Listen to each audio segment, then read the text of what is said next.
ನಮಸ್ಕಾರ. ನಮ್ಮೆಲ್ಲರ ಮನಸ್ಸಿನೊಳಗೆ ಒಂದು ಕಾಡು ಕುದುರೆ ಇರುತ್ತೆ. ಅದು ಸದಾ ಓಡ್ತಲೇ ಇರುತ್ತೆ. ಅದನ್ನ ಸರಿಯಾಗಿ ಪಳಗಿಸಿದ್ರೆ ನಮ್ಮನ್ನ ಯಶಸ್ಸಿನ ತುತ್ತ ತುದಿಗೆ ಕರ್ಕೊಂಡು ಹೋಗುತ್ತೆ. ಆದರೆ ಅದರ ಹತೋಟಿ ತಪ್ಪೋಗಿದ್ರೆ? ಇವತ್ತಿನ ಕಥೆ ಆ ಹತೋಟಿ ಇಲ್ಲದ ಮನಸ್ಸನ್ನ ಹೇಗೆ ಗೆಲ್ಲೋದು ಅನ್ನೋದ್ರ ಬಗ್ಗೆ. ಒಂದೇ ಒಂದು ಕ್ಷಣ ಯೋಚನೆ ಮಾಡಿ. ನಮ್ಮ ಜೀವನದಲ್ಲಿ ನಾವು ಸದಾ ಹೊರಗಿನ ಸವಾಲುಗಳ ಜೊತೆನೇ ಯುದ್ಧ ಮಾಡ್ತಿರ್ತೀವಲ್ವಾ? ಆದರೆ ನಮ್ಮ ಅತಿ ದೊಡ್ಡ ಶತ್ರು, ನಮ್ಮ ಕನಸುಗಳನ್ನ ಸದ್ದೇ ಇಲ್ಲದೆ ಕೊಲ್ತಾ ಇರೋ ಆ ಒಂದು ಶಕ್ತಿ ನಮ್ಮ ಮನಸ್ಸೇ ಆಗಿದ್ರೆ ಹೇಗಿರುತ್ತೆ? ಏನಾಗ್ಬೋದು ಆಗ? ಹೌದು, ಇದು ಬರೀ ಒಂದು ಕಥೆಯಲ್ಲ. ಬಹುಶಃ ಇದು ನಿಮ್ದೇ ಕಥೆ ಕೂಡ ಆಗಿರ್ಬೋದು.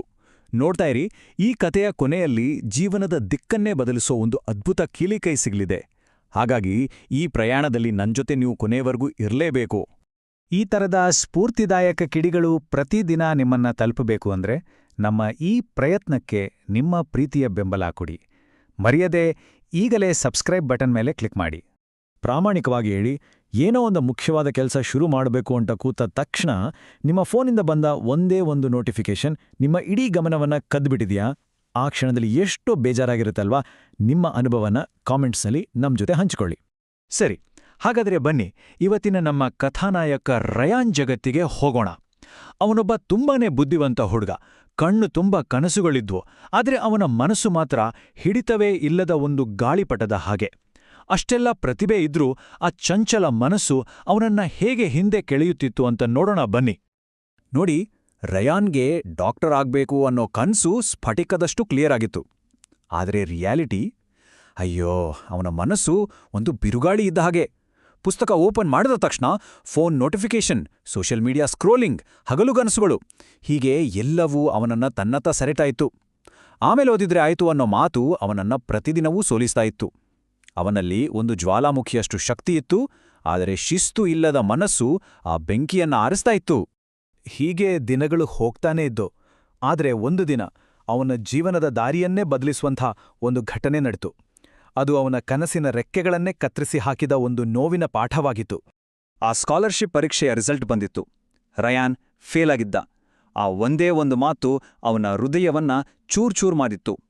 ಅವನ ಕಣ್ಮುಂದೆನೇ ಶ್ರದ್ಧೆಯಿಂದ ಓದಿದ್ದ ಅವನ ಫ್ರೆಂಡ್ಸೆಲ್ಲರೂ ಖುಷಿಯಿಂದ ಕುಣಿದಾಡ್ತಾ ಇದ್ರು. ಆದರೆ ಅವನಿಗೆ ಮಾತ್ರ ಅವಮಾನದ ಕತ್ತಲು ಸುತ್ತುವರೆದಿತ್ತು. ಆ ಸಂಜೆ ಅವನು ಒಂಟಿಯಾಗಿ ಕೂತಿದ್ದಾಗ ಅವನೊಳಗೆ ಜ್ಞಾನದ ಒಂದು ಕಿಡಿ ಹೊತ್ಕೊಂಡ ಹಾಗಾಯಿತು. ಅವನಿಗೆ ಅರಿವಾಯ್ತು, ಕೇವಲ ಬುದ್ಧಿವಂತನಾಗಿದ್ರೆ ಸಾಲ್ದು. ಆ ಬುದ್ಧಿಗೆ ಶಿಸ್ತಿನ ಕಡಿವಾಣ ಹಾಕದೇ ಇದ್ರೆ ಜೀವನದ ಯಾವ ಯುದ್ಧವನ್ನು ಗೆಲ್ಲೋಕ್ಕಾಗಲ್ಲ ಅಂತ. ಆ ದಿನ ರಯನ್ ಒಂದು ಗಟ್ಟಿ ನಿರ್ಧಾರ ಮಾಡಿದ. ತನ್ನನ್ನು ತಾನು ಬದಲಾಯಿಸ್ಕೊಳ್ಳೇಬೇಕು ಅಂತ. ಹಾಗೆ ಆ ಊರಿನಲ್ಲೇ ತುಂಬ ಜ್ಞಾನಿ ಅಂತ ಹೆಸರಾಗಿದ್ದ ಕೋಚ್ ಮಿಲ್ಲರ್ ಹತ್ರ ಹೋದ. ಅವರು ಕೇವಲ ಟೀಚರ್ ಆಗಿರಲಿಲ್ಲ, ಜೀವನಕ್ಕೆ ದಾರಿ ತೋರಿಸೋ ಗುರು ಆಗಿದ್ರು. ಕೋಚ್ ಮಿಲ್ಲರ್ ರಯಾನ್ಗೆ ಕೈಗೊಂದು ಬಿಲ್ಲುಬಾಣ ಕೊಟ್ಟು ದೂರದಲ್ಲಿದ್ದ ಗುರಿಯನ್ನ ತೋರಿಸಿದ್ರು. ರಯಾನ್ ಉಸಿರು ಬಿಗಿ ಹಿಡಿದು ಬಾಣ ಬಿಟ್ಟ, ಆದ್ರೆ ಅದು ಗುರಿಯ ಅಕ್ಕಪಕ್ಕ ಕೂಡ ಹೋಗ್ಲಿಲ್ಲ. ಕೋಚ್ ಶಾಂತವಾಗಿ ಕೇಳಿದ್ರು, ಬಾಣ ಬಿಡುವಾಗ ನಿನ್ನ ಕಣ್ಣುಗಳು ಎಲ್ಲಿದ್ವು? ಅದಕ್ಕೆ ರಯಾನ್ ಹೇಳ್ತಾ, ಸುತ್ತಮುತ್ತ ಇದ್ದ ಮರಗಳು, ಹಸಿರು ಮೈದಾನ, ಆಮೇಲೆ ಗುರಿಯ ಬೋರ್ಡ್ ಎಲ್ಲವನ್ನೂ ನೋಡ್ತಿದ್ದೆ. ಆಗ ಕೋಚ್ ಮುಗುಳ್ನಕ್ಕು ಹೇಳಿದ್ರು, ಇದೇ ನಿನ್ನ ನಿಜವಾದ ಸಮಸ್ಯೆ. ನೀನು ಒಂದೇ ಗುರಿ ನೋಡೋ ಬದಲು ಇಡೀ ಜಗತ್ತನ್ನೇ ನೋಡ್ತಾ ಇದೀಯಾ. ಆಮೇಲೆ ಕೋಚ್ ಮಿಲ್ಲರ್ ಹೇಳಿದ ಒಂದು ಮಾತು ರಯಾನ್ನ ಆತ್ಮವನ್ನೇ ತಟ್ಟಿ ಎಬ್ಬಿಸಿತು. ಒಬ್ಬ ಶ್ರೇಷ್ಠ ಬಿಲ್ಲುಗಾರ ಕೇವಲ ತನ್ನ ಗುರಿಯನ್ನ ಮಾತ್ರ ನೋಡ್ತಾನೆ, ಬೇರೆ ಏನನ್ನೂ ನೋಡೋದಿಲ್ಲ. ಈ ಒಂದು ಮಾತು ರಯಾನ್ನ ಜೀವನದಲ್ಲಿದ್ದ ಫೋನ್, ಸೋಷಿಯಲ್ ಮೀಡಿಯಾ, ಈ ಥರದ ಸಾವಿರಾರು ಗೊಂದಲಗಳಿಗೆ ಹಿಡಿದ ಕನ್ನಡಿಯಾಗಿತ್ತು. ರಯಾನ್ಗೆ ತನ್ನ ತಪ್ಪಿನ ಅರಿವಾಗಿತ್ತು. ಅವನು ತುಂಬಾನೇ ವಿನಯದಿಂದ ಕೇಳಿದ, ಗುರುಗಳೇ, ಹಾಗಾದ್ರೆ ನಾನು ಎಲ್ಲಿಂದ ಶುರು ಮಾಡ್ಬೇಕೋ? ಅದಕ್ಕೆ ಕೋಚ್ ಮಿಲ್ಲರ್ ಆ ಹತೋಟಿ ಇಲ್ಲದ ಮನಸ್ಸನ್ನ ಪಳಗಿಸೋಕೆ 4 ಸಿಂಪಲ್ ಆದ್ರೆ ತುಂಬಾನೇ ಪವರ್ಫುಲ್ ನಿಯಮಗಳನ್ನ ಹೇಳ್ಕೊಟ್ರು.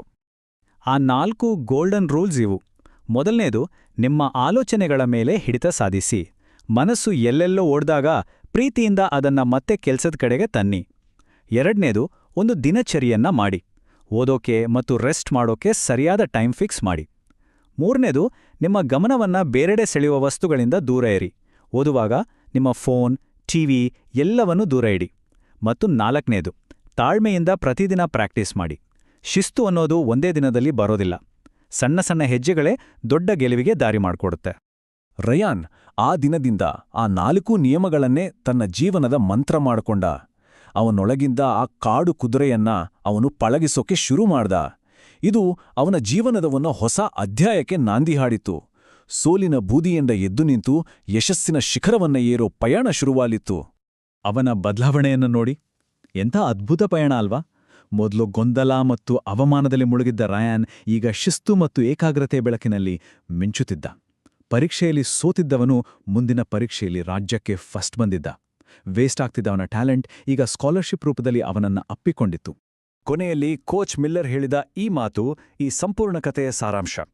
ಮಗು, ಮನಸ್ಸು ಒಂದು ಕಾಡು ಕುದುರೆಯದ್ದಾಗೆ. ನೀನು ಅದನ್ನ ಕಂಟ್ರೋಲ್ ಮಾಡ್ದೆ ಅಂದ್ರೆ ಅದು ನಿನ್ನ ಎಲ್ಲೆಲ್ಲೋ ಮುಳ್ಳಿನ ಹಾದಿಯಲ್ಲಿ ಎಳ್ಕೊಂಡೋಗುತ್ತೆ. ಆದ್ರೆ ನೀನು ಅದಕ್ಕೆ ಪ್ರೀತಿಯಿಂದ ತರಬೇತಿ ಕೊಟ್ರೆ ಅದು ನಿನ್ನನ್ನು ನಿನ್ನ ಕನಸಿನ ರಾಜ್ಯಕ್ಕೆ ಖಂಡಿತ ತಲುಪಿಸುತ್ತೆ. ಈಗ ನಿಮ್ಮ ಸರದಿ. ಈ 4 ನಿಯಮಗಳಲ್ಲಿ ಯಾವುದನ್ನಾದರೂ ನೀವು ಆಲ್ರೆಡಿ ಫಾಲೋ ಮಾಡ್ತಿದ್ದೀರಾ? ಅಥವಾ ಇವತ್ತಿಂದ ನಿಮ್ಮೊಳಗಿನ ಆ ಕಾಡು ಕುದುರೆಯನ್ನ ಪಳಗಿಸೋಕೆ ಯಾವ ಮೊದಲ ಹೆಜ್ಜೆಯನ್ನ ಇಡೋಕೆ ರೆಡಿಯಾಗಿದ್ದೀರಾ? ನಿಮ್ಮ ನಿರ್ಧಾರವನ್ನ ಕಾಮೆಂಟ್ಸ್ನಲ್ಲಿ ನಮ್ಮ ಜೊತೆ ಹಂಚ್ಕೊಳ್ಳಿ. ಈ ಕಥೆ ನಿಮ್ಮಲ್ಲಿ ಒಂದು ಸಣ್ಣ ಗೆಲುವಿನ ಕಿಡಿಯನ್ನ ಹೊತ್ತಿಸಿದ್ರೆ ದಯವಿಟ್ಟು ನಮ್ಮ ಚಾನಲ್ಗೆ ಸಬ್ಸ್ಕ್ರೈಬ್ ಮಾಡಿ. ಮತ್ತು ಈ ಕಥೆಯ ಅವಶ್ಯಕತೆ ಇದೆ ಅನ್ಸೋ ನಿಮ್ಮ ಸ್ನೇಹಿತರು, ನಿಮ್ಮ ಪ್ರೀತಿ ಪಾತ್ರರ ಜೊತೆ ಇದನ್ನ ಶೇರ್ ಮಾಡಿ.